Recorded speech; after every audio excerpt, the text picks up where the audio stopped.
ప్రభునందు ప్రియ సోదరి సోదరులారా, మీ అందరికీ నా వందనాలు తెలియజేస్తున్నాను.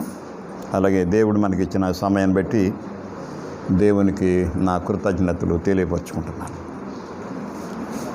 దేవుడు తన సజీవమైనటువంటి రెక్కల మాటున మనల్ని కాచి కాపాడారు. అనేక విషయాలు పరిశుద్ధ గ్రంథం నుంచి మనం చూస్తున్నాం. బైబిలు ప్రపంచానికి ఇవ్వబడిందని చెప్పి పోయిన ఆదివారం చెప్పాను నేను. బైబిల్ మానవ జాతి అంతటికీ ఇవ్వబడింది, రాయబడింది. బైబిల్ అందరికీ, ఒకళ్ళకి కాదు. అందరూ బైబిల్ చదవాలి, అందరూ బైబిల్ వినాలి, అందరూ బైబిల్ని గ్రహించాలి, అందరూ అనుసరించవలసిందే. అందరికీ ఇంక తప్పదు అది బైబిల్ అనేటువంటిది. అందువల్ల బైబిల్లో అనేక అంశాలు చూస్తున్నాం మనం. ఈరోజు మనం మరొక అంశాన్ని చూద్దాం. కొరింథీయులకు రాసిన మొదటి పత్రిక 10వ అధ్యాయము. కొరింథీయులకు రాసిన మొదటి పత్రిక. కొరింథీయులకి 2 పత్రికలు రాశారు. 3 పత్రికలు రాసినట్టుగా ఉంది. మరి ఇంకో పత్రిక లేదు, మనకు కనబడలేదు దీంట్లో. 2 పత్రికలు, కొరింథీయులకు 2 పత్రికలు రాశారు అపోస్తలుడైన పౌలు. కొరింథీ యూరోప్ ఖండంలో ఉంది. యూరోప్ ఖండంలో కొరింథీ పట్టణం ఉంది. ఆయన తన ప్రయాణాల్లో, సువార్త ప్రయాణాల్లో,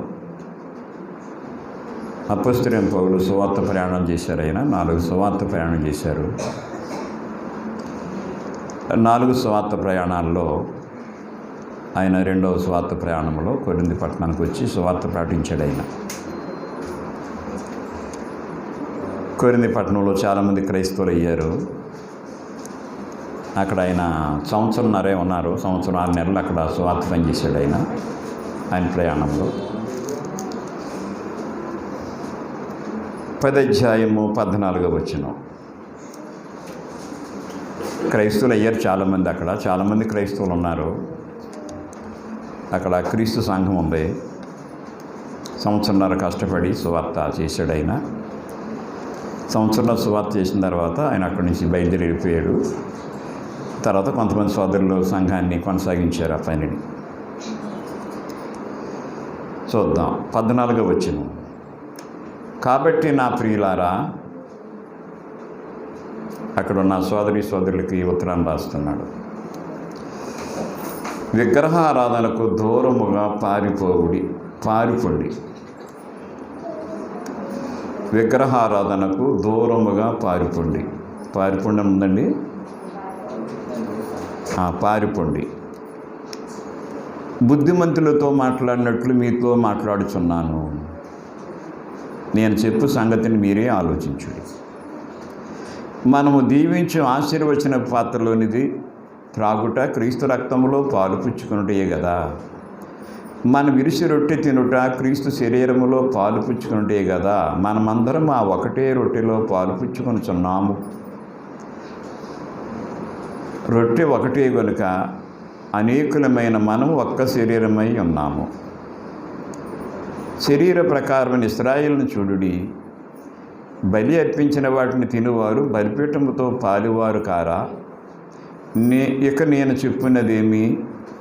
విగ్రహార్పితములో ఏమైనా ఉన్నది అని అయినను, విగ్రహములలో ఏమైనా ఉన్నది అని అయినను చెప్పేదనా? లేదు. కానీ అన్యజనులు అర్పించు బలులు దేవునికి కాదు, దెయ్యములకే అర్పించుచున్నారని చెప్పుచున్నాను. మీరు దెయ్యములతో పాలువారవటం నాకు ఇష్టము లేదు. మీరు ప్రభు పాత్రలోనిది దెయ్యముల పాత్రలోనిది కూడా త్రాగనేరరు. ప్రభు బల్ల మీద ఉన్న దానిలోనూ దెయ్యముల బల్ల మీద ఉన్న దానిలోనూ కూడా పాలు పొందనేరరు. ప్రభు నాకు రోషం పుట్టించిందమా? ఆయన కంటే మనం బలవంతులమా? అన్ని విషయముల యందు నాకు స్వాతంత్రము కలదు కానీ అన్నీయూ చేయదగినవి కావు. అన్నిటి యందు నాకు స్వాతంత్రము కలదు కానీ అన్నియు క్షేమాభివృద్ధి కలుగు చేయవు. 14వ వచనములో కొరింథీలో ఉన్నటువంటి క్రీస్తు సంఘానికి రాస్తున్నారు ఈ ఉత్తరాన్ని. కాబట్టి ప్రియులారా, విగ్రహారాధనకు దూరముగా పారిపోండి అనే మాట అక్కడ ఉంటుంది. విగ్రహారాధనకు దూరంగా పారిపోండి. యోహాను రాసిన మొదటి పత్రిక 5వ అధ్యాయం ఆఖరి వచనములో, చిన్నపిల్లలారా, యోహాను రాసిన మొదటి పత్రిక 5వ అధ్యాయం ఆఖరి వచనములో, చిన్నపిల్లలారా, విగ్రహముల జోలికి పోకుండా జాగ్రత్తగా ఉండుడి. విగ్రహం అనేటువంటిది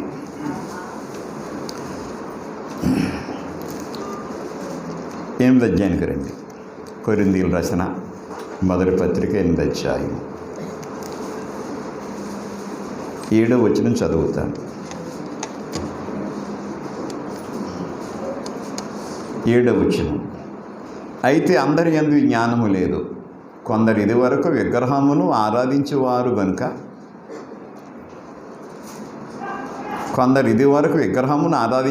గనుక అంటే కొరింథీ క్రైస్తవులు, అంతకుముందు క్రైస్తవులు అవ్వకముందు విగ్రహార్థికులు, విగ్రహాలను ఆరాధించేవారు గనుక తాము భుజించు పదార్థములు విగ్రహములకు బలి ఇవ్వబడినవని ఎంచి భుజించుదురు. అంతకుముందు విగ్రహాలకు అర్పించిన వాళ్ళు తినేవారు కాబట్టి ఇప్పుడు క్రైస్తవులు అయినా కానీ తినకూడదని తెలిసినా కానీ తింటున్నారని చెప్తున్నాడు అక్కడ. బలి ఇవ్వబడినదని ఎంచి భుజించుదురు. ఇందువలన వారి మనస్సాక్షి ఏమైపోతుందటండి? బలహీనమైనదై అపవిత్ర మగుచున్నది. అక్కడ అపోస్తలుడైన పౌలు క్రైస్తవులతో మాట్లాడుతూ, కొరింథీలో ఉన్న క్రైస్తవులతో, కొరింథీ పట్టణం పెద్ద పట్టణం, కొరింథీ పట్టణం పెద్ద పట్టణం, కొరింథీ పెద్ద పట్టణమే, చాలా పెద్ద పట్టణం.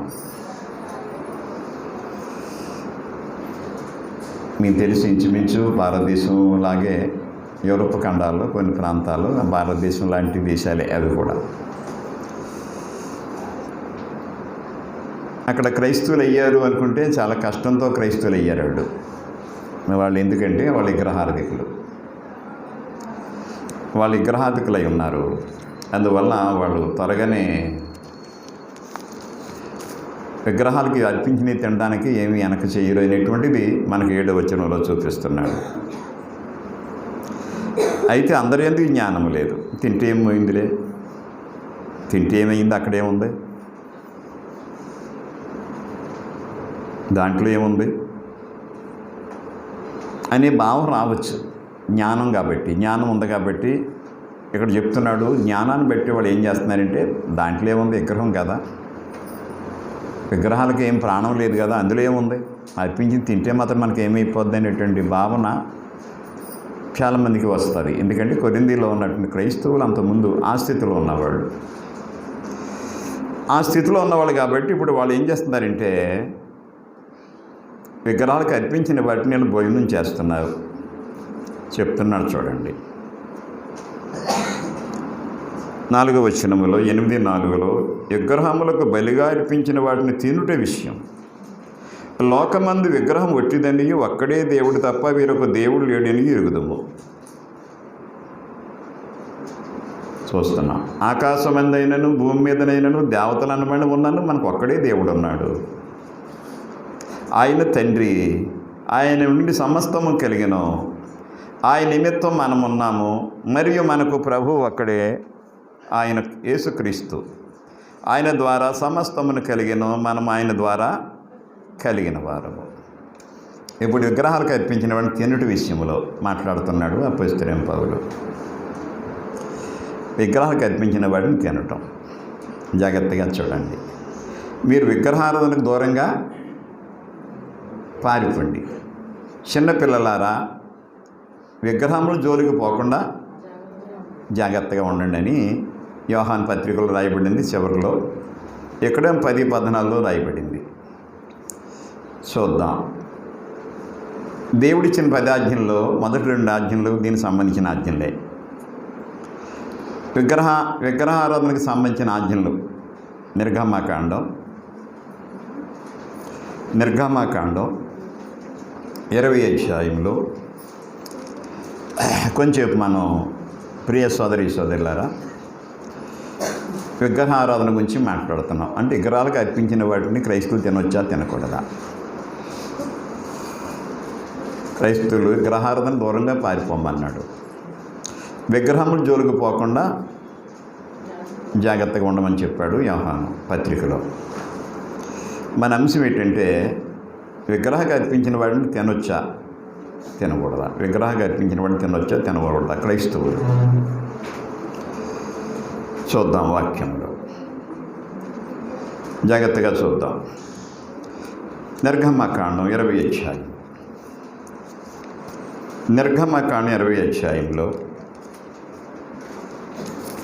సోదరులందరూ చూడాలి.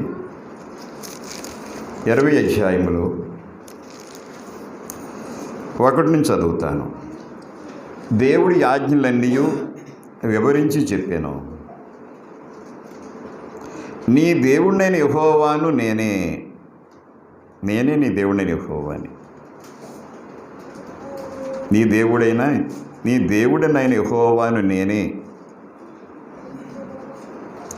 నేనే దాసుల గృహమైన ఐగుప్తు దేశంలో నుండి నిన్ను వెలుపలికి రప్పించి తిని. నేను తప్ప వేరొక దేవుడు నీకు ఉండకూడదు. నేను తప్ప వేరొక దేవుడు నీకు ఉండకూడదు. 10 ఆజ్ఞల్లో 2 ఆజ్ఞలు ఇస్తున్నాను కదా. మొదటగా 2 ఆజ్ఞలు. నేను తప్ప వేరొక దేవుడు నీకు ఉండకూడదు. నీ దేవుడినైన యెహోవాని నేనే.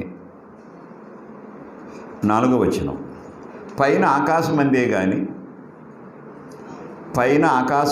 కానీ క్రింది భూమి అందే కానీ భూమి క్రింద నీళ్ల యందే కానీ యుండు దేని రూపమునైనను విగ్రహమునైనను నీవు చేసుకొనకూడదు.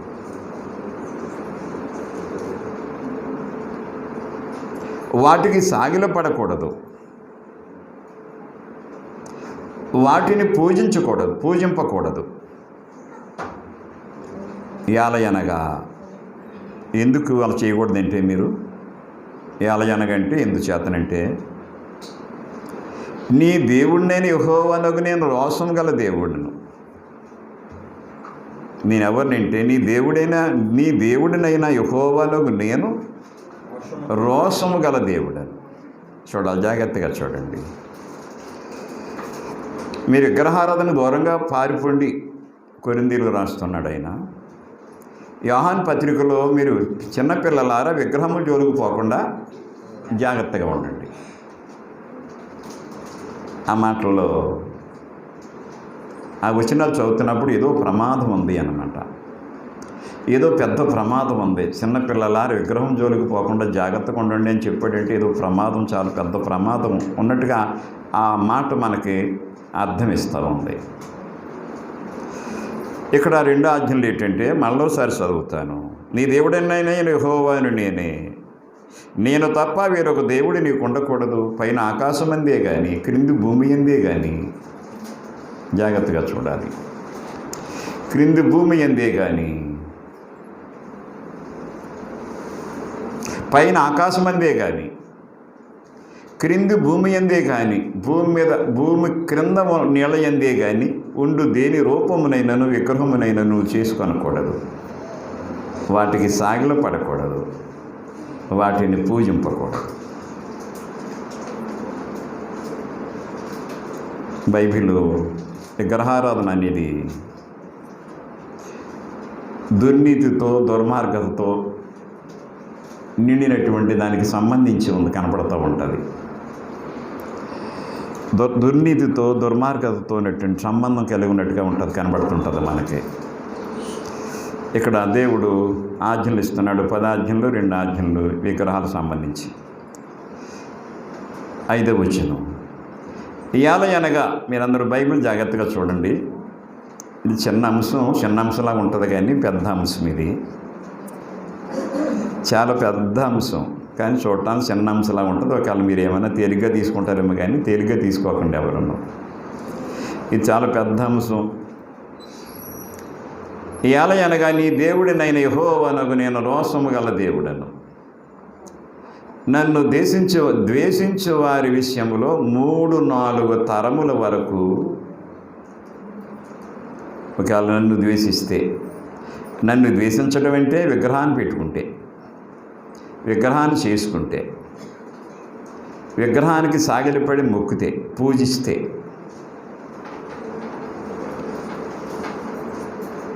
చూడండి అక్క, నన్ను ద్వేషించు వారి విషయంలో 3-4 తరముల వరకు తండ్రుల దోషమును కుమారుల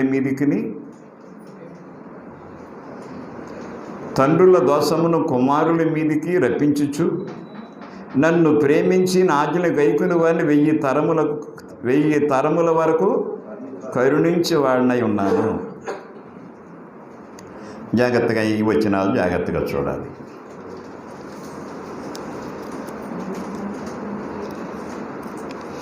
ఇశ్రాయేలీలు చాలా పగడబందీ ఆజ్ఞలు పొందారు. వాళ్ళు ఈ 10 ఆజ్ఞలు చాలా పగడబందీగా అమలు చేయాలి వాళ్ళు.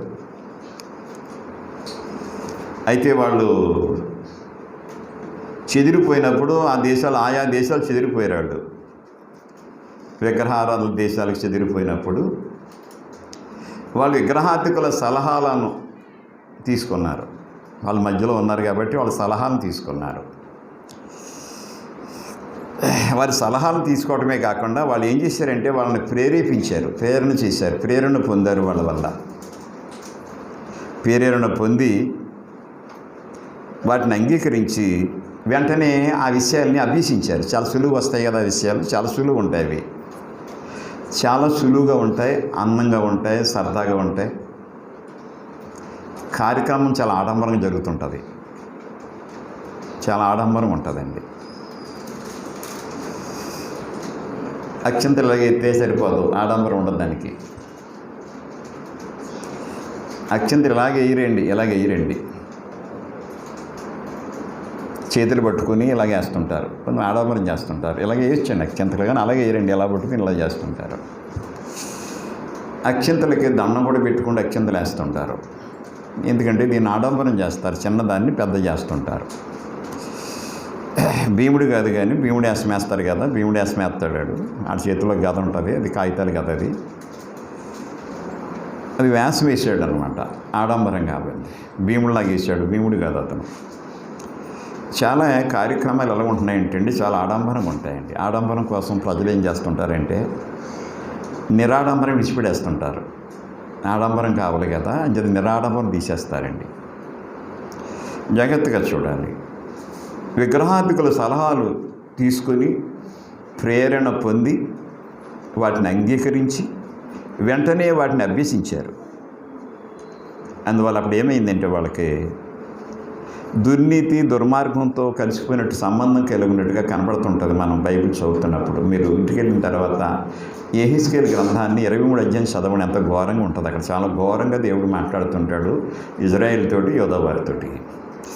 మీరు విగ్రహారాధనకి ఏం చేయమన్నాడండి? దూరంగా పారిపోండి. చిన్నపిల్లలారా విగ్రహం జోలికి పోకుండా జాగ్రత్తగా ఉండండి. నిర్గమాకాండం 32 అధ్యాయం. చిన్న అంశం కాదు ఇది, పెద్ద అంశం. చిన్న అంశంలా ఉంటుంది కానీ నేను మరి మీకు అధ్యాయాలు చూపించి వచనాలు చూపించేస్తున్నాను, పెద్దగా వివరణకు తక్కువ ఇస్తున్నాను. నిర్గమాకాండం 32 అధ్యాయం అందరూ తీసుకోవాలి. మోసే కొండ మీద ఉన్నాడు, సీనాయి కొండ మీద దేవుడు ధర్మశాస్త్రం ఇస్తూ ఉన్నాడు. జరుగుతుంది కార్యక్రమం. చాలా రోజులు అయిపోయింది, అప్పుడే 40 రోజులు అయిపోయింది. మోసే కొండ దిగకుండా తడవు చేయుట ప్రజలు చూచినప్పుడు, కొండ మీద ఉండిప్పుడు 40 రోజులు ఆ ప్రజలు మోసే కొండ దిగకుండా తడువు చేయుట ప్రజలు చూచినప్పుడు ఆ ప్రజలు అహరోను వద్దకు కూడి వచ్చి, లెమ్ము, మా ముందర నడుచుటకు ఒక దేవతను మా కొరకు చేయుము. ఐగుప్తులో నుండి మమ్మల్ని రప్పించిన ఆ మోసే అనేవాడు ఏమాయనో మాకు తెలియదని అతనితో చెప్పిరి. 40 రోజులు అయింది సీనాయి కొండకి వెళ్ళి మోసే. అప్పుడే వీళ్ళ కుట్రలు ఏంటంటే మా ముందర నడుచుటకు ఒక దేవతను మా కొరకు చేయము, ఐగుప్తులో నుండి మమ్మల్ని రప్పించిన ఆ మోసే అనేవాడు ఏమయ్యానో మాకు తెలియదని అతనితో చెప్పిరి. ఎంత ఎలాంటి మనుషులు చూడండి, అంత కఠినమైన మనుషులు చూడండి. మోసే అన్నవాడు ఏమైపోడో తెలియదు అట్లకి 40 రోజులకి.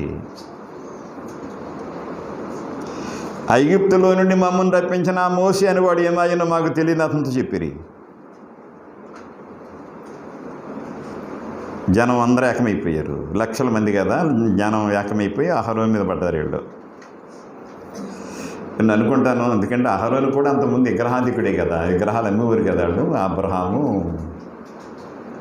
అబ్రహాం కానించి వాళ్ళకి ఉంది విగ్రహాలు జోలికి వెళ్ళేవాడు. అప్పుడు అన్నాడు అహరోను ఏం చేశాడంటే, అయితే మీరు పని చేయండి, మీ భార్యలకు, మీ కుమారులకు, మీ కుమార్తెలకు చెవులనున్న బంగారు పోగులను తీసి నా వద్దకు తెండని వారితో చెప్పగా. 2వ వచనం, మీ భార్యలకు, మీ కుమారులకు, మీ కుమార్తెలకు చెవులనున్న బంగారు పోగులను తీసి నా వద్దకు రండని వారితో చెప్పగా. ఆ బంగారు పోగులు ఎవరయ్యి? వాళ్ళు ఎట్టుకున్న బంగారు పోగులు ఎవరయ్యి? ఐగుప్తులు వాడయండి. ఐగుప్తులో ఎరువు తీసుకున్నాయి. జ్ఞాపకం ఉందా మీకు? ఎరువు తీసుకున్నారండి అక్కడ. పిల్లకట్ట వాళ్ళ నగలన్నీ ఎరువు తీసేసి వచ్చేస్తున్నారు వీళ్ళు. తెమ్మంటే అన్నీ చెవి పోగులు తెచ్చేసారు వాళ్ళు. ఆ చెవి పోగుల బంగారు విగ్రహాధికులదే. ఆ పోగులు తెచ్చి అహరోనుకి ఇచ్చారు. జాగ్రత్తగా చూడాలి.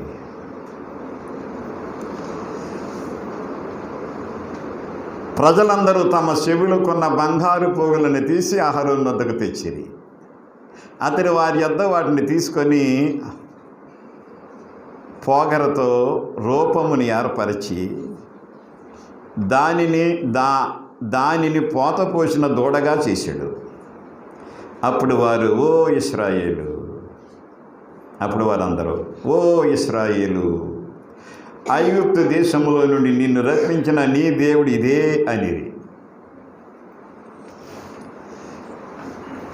మళ్ళా చదువుతాను. ఓ ఇశ్రాయేలు, ఐగుప్తు దేశంలో నుండి నిన్ను రప్పించిన నీ దేవుడు ఇదే అనిరి. చూడండి ఎంత కృతజ్ఞత, ఎంత చూడాలి, ఎంత క్రూరమైన మనుషులు చూడాలా.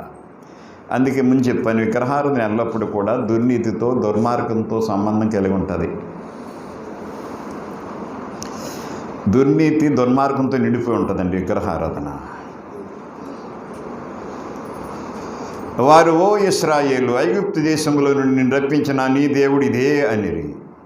అహరోను అది చూచి దాని ఎదుట ఒక బలిపీఠం కట్టించాడటండి. మరి అహరోను రేపు యెహోవాకు పండుగ జరుపునని చాటింపగా, అప్పుడే దానికి యెహోవా అని పేరెట్టేసాడండి అహరోను. మరి అహరోను రేపు యెహోవాకు పండుగ జరుపునని చాటింపగా, మరునాడు వారు ఉదయమున లేచి దహన బలులను సమాధానములను అర్పించిరి. అప్పుడు జనులు తినుటకును త్రాగుటకును కూర్చుండి ఆడుటకు లేచిరి. బాగుంది ఈ సంబరం, ఈ తీర్థం బాగుంది వాళ్ళకి.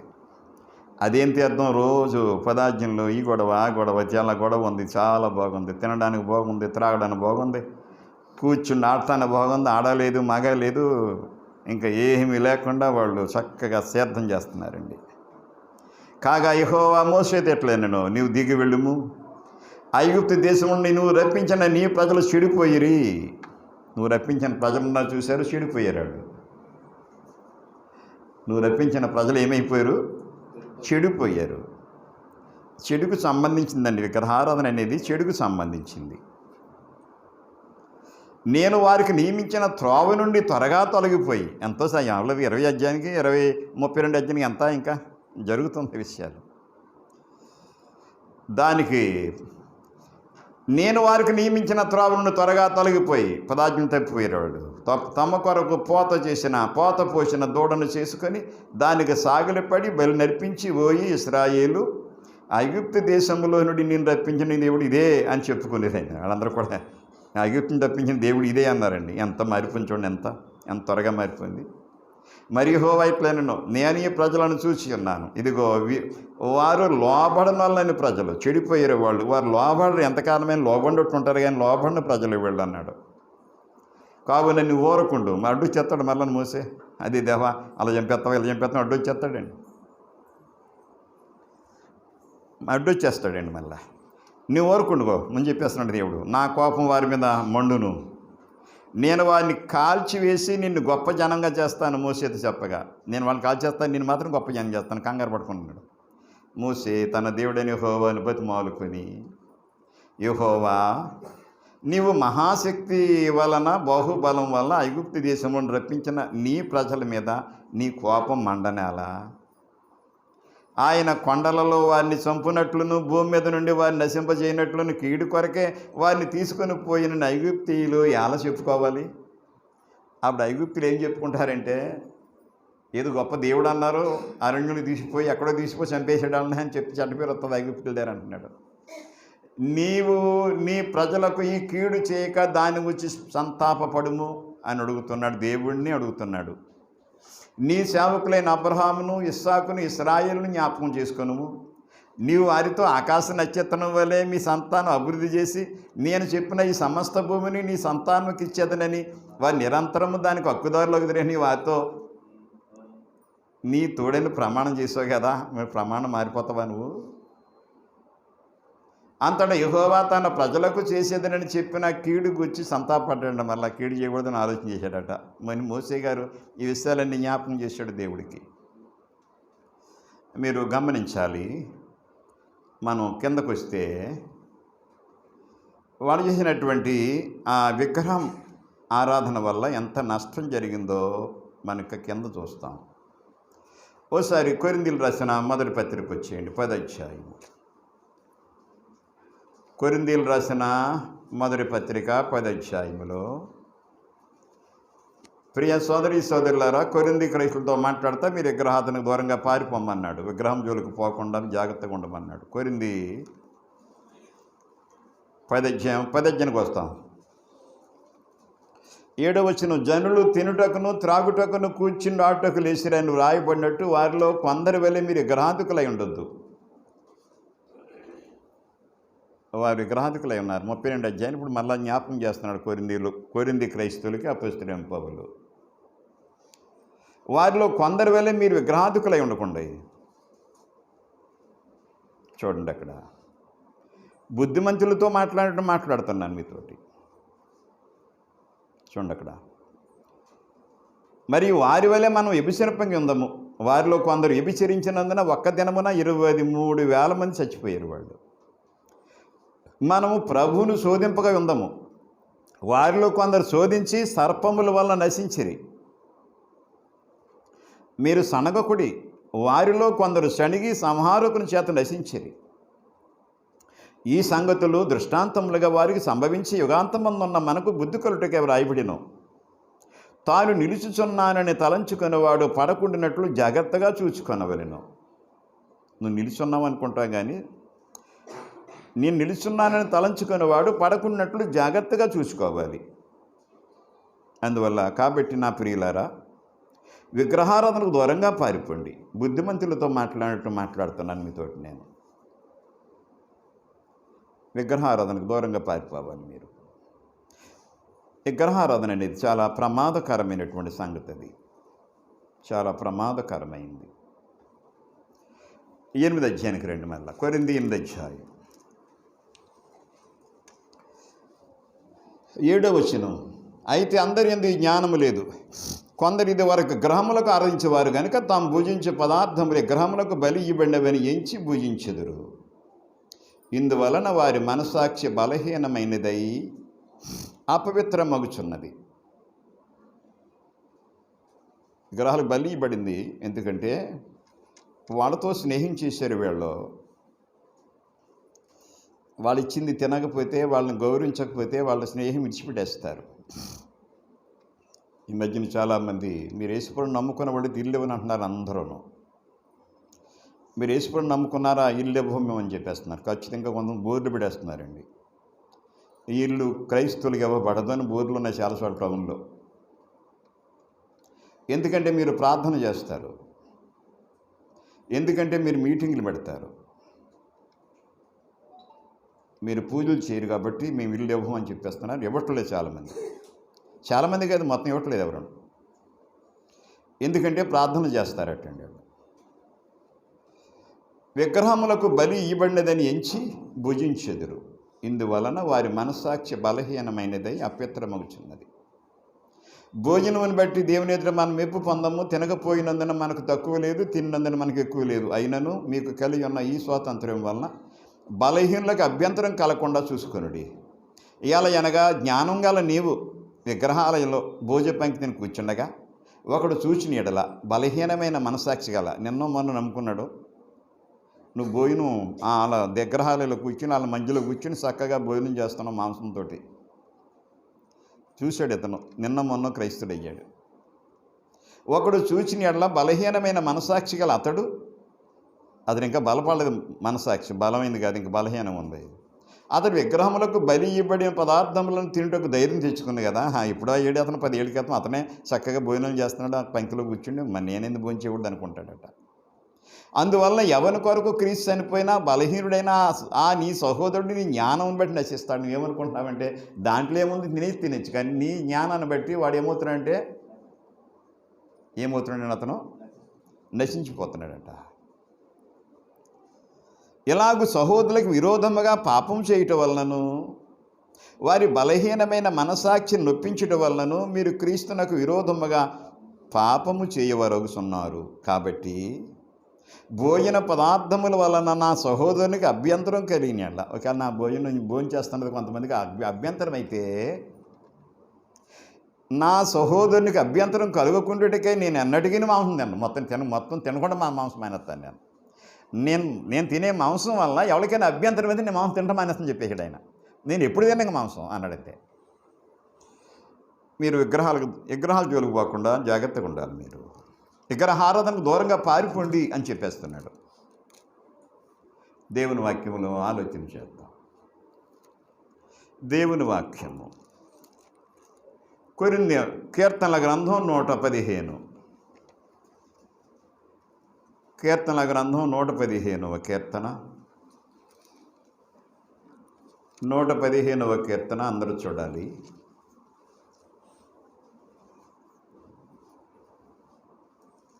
వారి 4వ వచనం, వారి విగ్రహములు వెండి బంగారువి, అవి మనుషుల చేతి పనులు. వారి విగ్రహములు వెండి బంగారువి, అవి మనుషుల చేతి పనులు.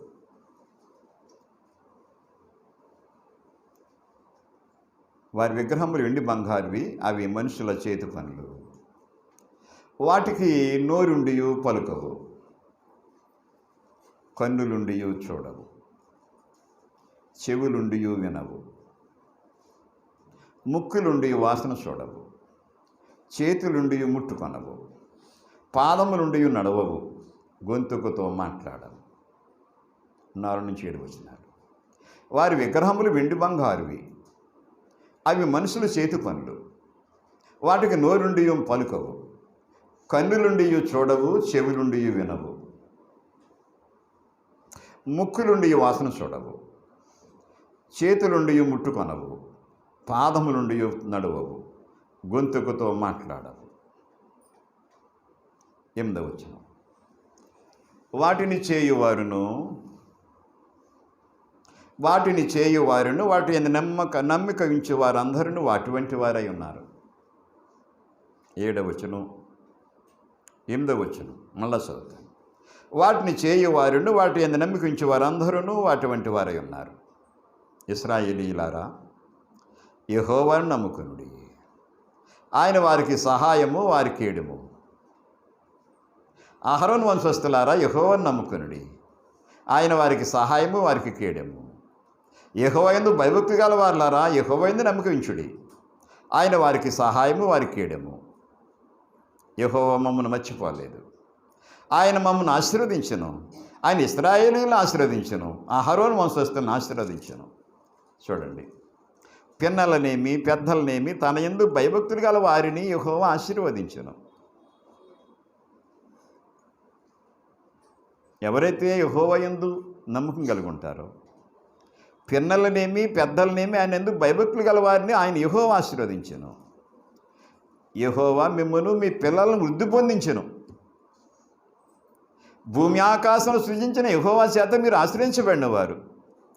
ఈ ఆకాశములు యెహోవా వశము, భూమిని ఆయన నరులకిచ్చి ఉన్నాడు. చూడాలి జాగ్రత్తగా. సోదరి సోదరులారా, ఇశ్రాయేలీయులారా యెహోవాను నమ్ముకోండి. అహరోను వంశస్థులారా యెహోవాను నమ్ముకోండి. యెహోవా యందు భయభక్తులు గలవారులారా యెహోవాను నమ్ముకొనుడి. ఆయన ఇశ్రాయేలును ఆశీర్వదిస్తాడు. అహరోను వంశస్థులను ఆశీర్వదిస్తాడు. పిన్నలనేమి పెద్దలనేమి తన యందు భయభక్తులు గలవారిని యెహోవా ఆశీర్వదిస్తాడు. అందువల్ల మీరు విగ్రహం జోలికి వెళ్ళకండి. అవి వారి విగ్రహాలు వెండి బంగారువి. అవి మనుషులు చేతి పనులు, మనుషులు చేస్తారవి. ఎస్ఐ గ్రంథంలో అంటాడు, ఒకడు చెట్టు నాటాడట, వర్షం దాన్ని పెంచింది, పెద్ద అయింది, మానయిందంట. ఆ మాన్ని కొడతాడట. ఒక తుండితోటేమో మంటగా, ఓ తుండితో వంట చేసుకుంటాడంట, ఓ తుండితో మంటగా అవుతాడంట, ఓ తుండినేమో దేవుడిగా చేసుకుంటాడంట. అదే ఒక రానది 3 ముక్కలు చేశాడు. ఒక మొక్కతోటి వంట చేసుకున్నాడు, ఒక మొక్కతోటి మంట కాగాడు, మంటతో ఒక మొక్కతో దేవుడిని చేసుకున్నాడు. ఆడినాటిందే కదా, ఆడినాటిన చెట్టే కదా, నీరు పెంచింది, పెద్ద చేసింది. వాడు చేసిన మొక్కే అది మానయ్యింది. ఆ మాను నరికాడు, 3 మొక్కలు చేశాడు. ఒక మొక్క ఏమో వంట చేసుకున్నాడు, ఒక మొక్క ఏమో మంట కాగాడు, మొక్కతోటేమో వాడు బూడు తింటున్నాడు. ఆడు అన్నం తినవాడికే తెలిసింది. ఇది అన్నం తినవాడైతే అది నేనే కదా నాటాను, నేనే కదా దాన్ని నరికాను, నేనే కదా 3 మొక్కలు చేసావు, ఒక మొక్కతోటి మంట కాగాను, ఓ మొక్కతోటి వంట చేసుకున్నాను, మొక్కతో దేవతలు చేస్తాను అనుకోడేవాడు. ఎందుకంటే ఆడు బూడి తిన్నాడు అంటాడు. అన్నం తినవాడికైతే అది అర్థం అవుతుంది, ఆడికి బూడి తిన్నవాడికి అది అర్థం అవుతుంది చెప్పాడు యేసయ్య. ప్రియ సోదరి సోదరులారా, క్రైస్తవులు, దేవుని ప్రజలు, ఒకనాడు మనం దేవుని ప్రజలం కాదు, ఒకనాడు మనం విగ్రహారాధికులమే. ఇప్పుడు దేవుని ప్రజలుగా మార్చబడ్డాం. నువ్వు నమ్మిన దేవుడు ఆకాశమందు ఉన్నాడు, తనకిచ్చం వచ్చినట్టు సమస్తం అని చేయుచున్నాడు. 3వ వచనం చూడండి, మంచి మాట అది. 115 3వ వచనం కీర్తనలు. మా దేవుడు ఆకాశమందు ఉన్నాడు, తనకిచ్చ వచ్చినట్లుగా సమస్తమును ఆయన చేయుచున్నాడు. 3వ వచనం ఉంటుంది. అందువల్ల సోదరి సోదరులారా, మళ్ళా మనం కొరింథీ మొదటి పత్రిక 10 అధ్యాయం 14 వచనం వద్దాం. 10:14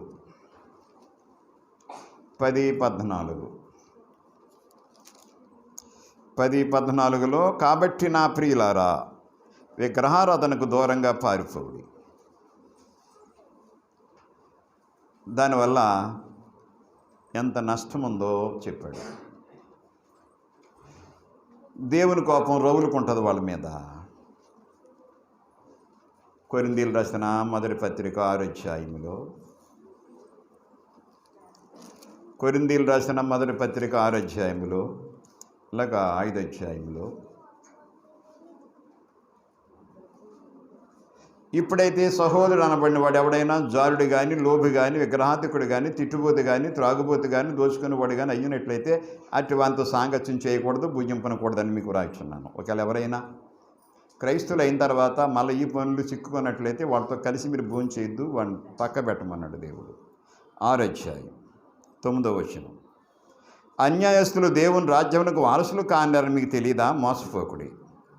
జారులైనను, విగ్రహార్థికులైనను, వ్యభిచారులైనను, ఆడంగితనం గలవారైన, పురుష సంయోగులైన, దొంగలైన, లోభులైన, త్రాగుబోతులైన, దోషకులైన, దోచుకుని వారైన దేవుని రాజ్యానికి వారసులు కారు. దేవుని రాజ్యానికి వారసులు కాదు వాళ్ళు. గలతీ పత్రిక 5వ అధ్యాయము, గలతీ పత్రిక 5వ అధ్యాయము, 5వ అధ్యాయములో 19-21. శరీర కార్యములు స్పష్టమై ఉన్నవి, అవేవనగా జారత్వము, అపవిత్రత, కాముకత్వము, విగ్రహారాధన, అభిచారము, ద్వేషములు, కలహము, మత్సరములు, క్రోధములు, కక్షలు, భేదములు, విమతములు, అసూయలు, మత్తతలు, అల్లరిదకు నాటపాటలు మొదలైనవి.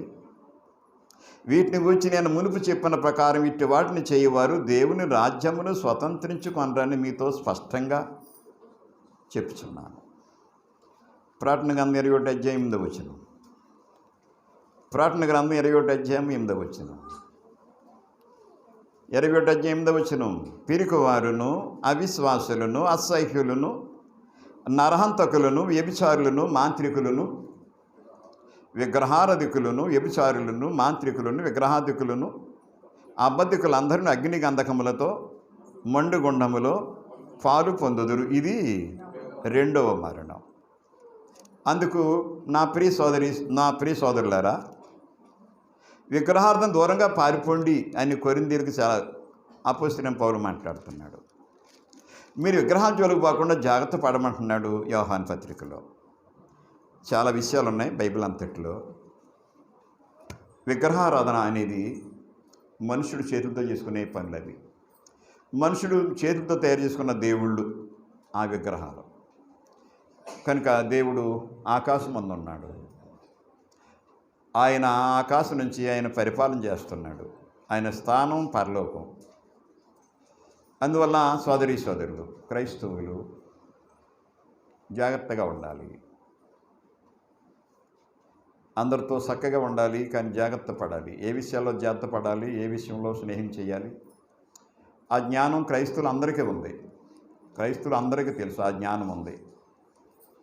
అది మీరు లౌకిక జ్ఞానం అనండి, మరో జ్ఞానం అనండి, కానీ ఆ జ్ఞానం మాత్రం ఉంది. ఎవరితో ఎలాగుండాలనే జ్ఞానం అందరికీ ఇప్పుడు వచ్చింది. కానీ క్రైస్తవులుగా జీవిస్తున్నప్పుడు నీ జ్ఞానం ఎలా ఉపయోగిస్తావో ఉపయోగించు. దేవుని జ్ఞానాన్ని ఎలా ఉపయోగించావో ఉపయోగించుకోవాలి. జాగ్రత్తగా ఉపయోగించాలి. విగ్రహం జోలికి పోకుండా జాగ్రత్తగా ఉండాలి. విగ్రహారం దూరంగా పారిపోవాలి. దానికి సంబంధించినటువంటి విషయాలకి సంబంధం కలిగి ఉండకూడదు. క్రైస్తవులు ఆఖరుగా కొన్ని వచనాలు చెప్పి ముగించేస్తాను. కొరింథీయులకు రాసిన 2వ పత్రిక. కొరింథీయులకు రాసిన 2వ పత్రికలో కొన్ని మాటలు చెప్పి నేను ముగించేస్తాను. 6వ అధ్యాయములో 14 నుంచి, మీరు అవిశ్వాసులతో జోడుగా ఉండకూడదు. నీతికి దుర్నీతితో ఏమి సాంగత్యం, వెలుగునకు చీకటితో ఏం పొత్తు, క్రీస్తునకు బెలియాలతో ఏమి సంబంధం,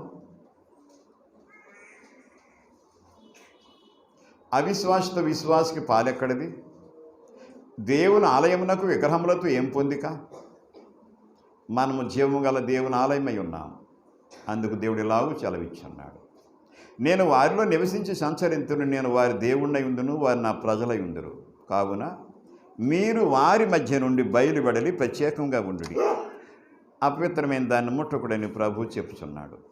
మరియు నేను మిమ్మల్ని చేర్చుకొందును, మీకు తండ్రినై ఉందును, మీరు నాకు కుమారులను కుమార్తెలై ఉందినని సర్వశక్తి గల ప్రభువు చెప్పుచున్నాడు. అందువల్ల నా ప్రియ సోదరులారా, మీరు విగ్రహారాధనకు దూరంగా పారిపోండి.